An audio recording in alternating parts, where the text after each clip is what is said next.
우리에게 가장 가치 있는 집을 찾아가는 여정을 함께합니다. 오늘은 제도의 이해와 관련된 영상인데요. 다른 영상도 골라보셔서 늦은 마련 계획을 세우는 데 도움이 되시면 좋겠습니다.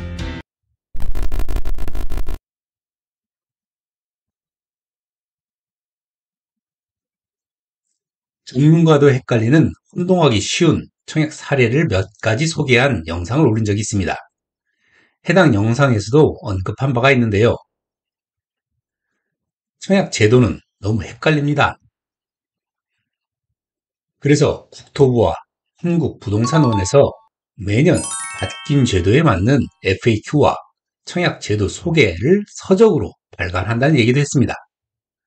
집을 사는데 이런 수험서 같은 책까지 봐야 하는가 하는 의문이 들긴 하는데요. 그 정도로 청약은 복잡하고 어려운 제도인 게 현실입니다.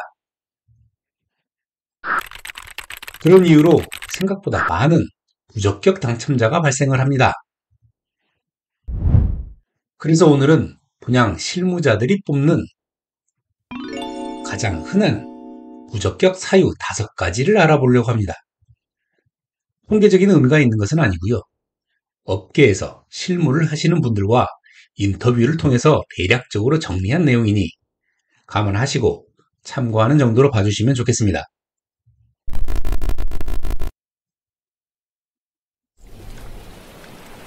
먼저 신혼부부 특별 공급에서 발생하는 부적격 사유에 대해서 알아보겠습니다. 먼저 5위입니다.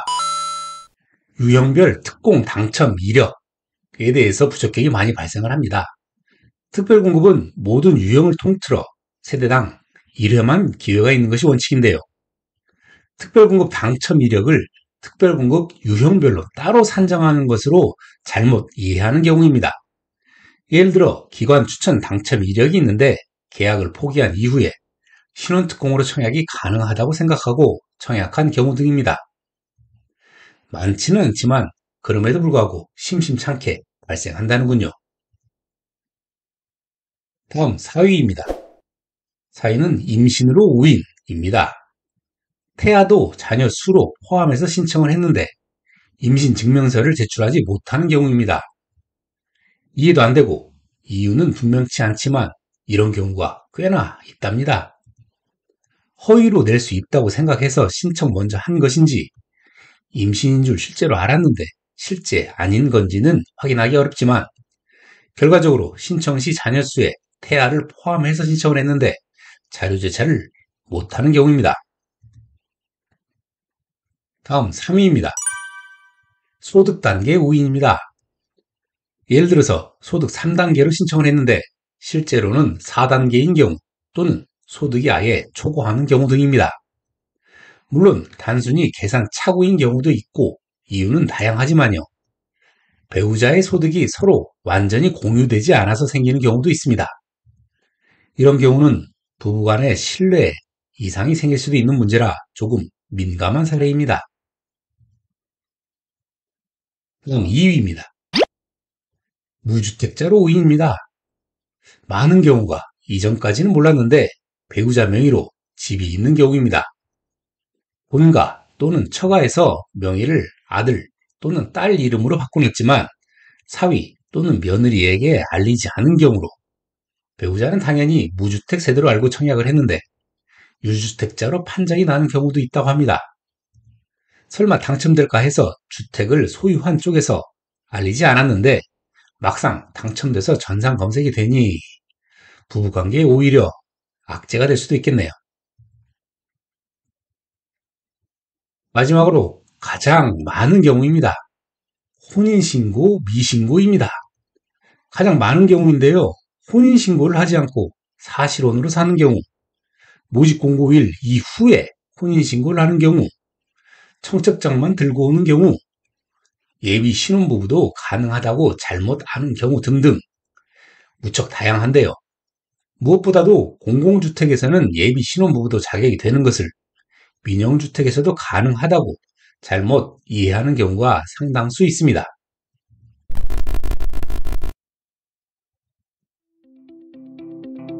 다음은 생애 최초 특별 공급의 주요 부적격 사유에 대해서 알아보겠습니다.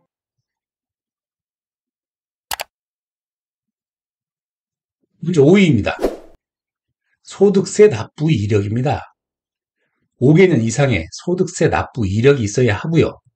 모집 공고일 현재 1년 이내에 소득세 납부 이력이 있어야 하는데 이 부분을 간과한 채 그냥 신청한 후 소명하지 못하는 경우입니다.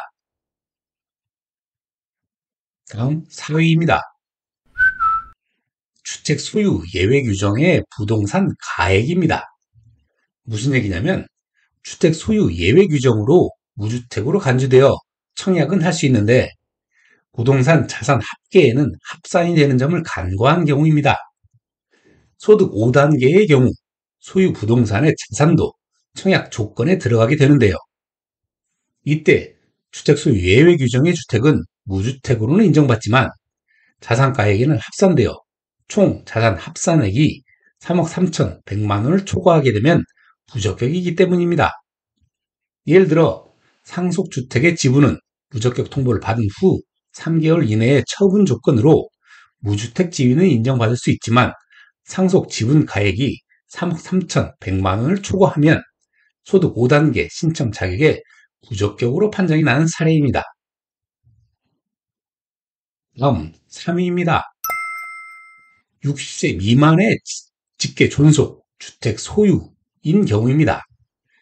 주택 소유의 예외 규정에 60세 이상 직계 존속이 소유한 주택은 유주택 세대원으로 보지 않는 규정을 잘못 이해하고 60세 미만의 직계 존속의 주택이 전산 검색에 나와 무주택 세대주로 인정받지 못하고 부적격으로 판정되는 경우입니다. 다음 2위입니다. 소득 단계의 오류입니다. 신혼부부 특공과 마찬가지로 소득액의 산출에서 오류로 인한 부적격 당첨 사례가 상당히 많습니다. 특히 휴직자, 중도 입사자 등이 실근무 일수로 평균 소득을 산정하지 않고 연간 합산액으로 계산하는 등의 오류로 소득 단계를 잘못 입력하는 경우가 꽤나 많다고 합니다. 마지막 1위입니다. 1위는 1인 단독 세대가 60제곱미터 초과 주택에 신청하는 경우입니다. 생애 최초 특공에서 가장 많이 나오는 부적격 사례인데요. 1인 단독 세대는 전용 60제곱미터 이하 타입에만 추첨제로 신청할 수 있는데 다른 타입 또는 다른 소득 단계에 신청해서 부적격 당첨이 되는 경우입니다.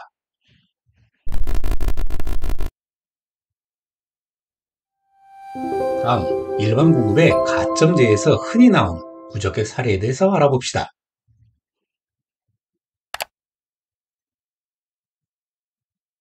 먼저 5위입니다. 당첨 이력, 재당첨 제한에 대한 부분을 간과하고 청약하는 경우입니다. 5위라고 해서 사례가 적은 것은 아니라 상당히 많이 나오는 사례입니다. 특히 5년 이내의 당첨 이력은 규제 지역에서 1순위 제한인데 본인 이력 외에 같은 세대의 부모님이나 배우자의 부모님이 과거 조합원이었던 사실을 간과한 채 신청해서 당첨 후 세대원의 과거 당첨 이력이 검색되는 경우 등이 아주 많습니다. 다음 4위입니다. 많이 나오는 경우죠. 주택 소유 여부입니다. 가장 상식적인 내용으로 별로 없을 것 같은데요. 의외로 많이 나오는 부적격 사례입니다. 특히 최근 바뀐 분양권을 주택으로 간주하는 내용이라든지 임대주택은 주택에서 배제하는 것이라고 잘못 인지하는 경우 등이 여기에 해당됩니다. 다음 3위입니다. 해당 지역의 거주 기간에서 부적격이 나온 경우 상당히 많습니다. 이 내용은 특히 2년 이상의 해당 지역 거주 요건이 필요한 분양단지에서 많이 발생하는데요. 요즘처럼 해외에 자주 왕래하는 사람들이 많은 시대에 1년 내 연속 90일, 연간 180일이 초과할 경우 해당 지역 우선 거주자 요건에 해당이 안 되는데 지역 우선으로 신청해서 부적격으로 판정되는 경우 등이 아주 많습니다. 자녀의 학교 진학을 위해 잠시 다른 지역으로 주소를 옮겼다가 살던 주소로 돌아온 경우에 연속 거주 요건에 걸려서 부적격이 나오는 경우도 꽤 있답니다. 다음 2위입니다. 무주택 기간이 아주 많이 나오는 부적격 단골 사례입니다. 이 내용도 극히 상식적일 것 같지만 의외로 여전히 그리고 굉장히 많이 발생합니다.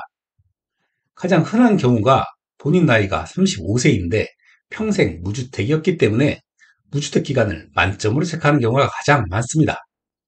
무주택 기간은 혼인신고일 이후 또는 만 30세부터 기산해야 함에도 불구하고 20세 이후에 무주택 기간으로 산정하시는 분들도 상당히 많습니다.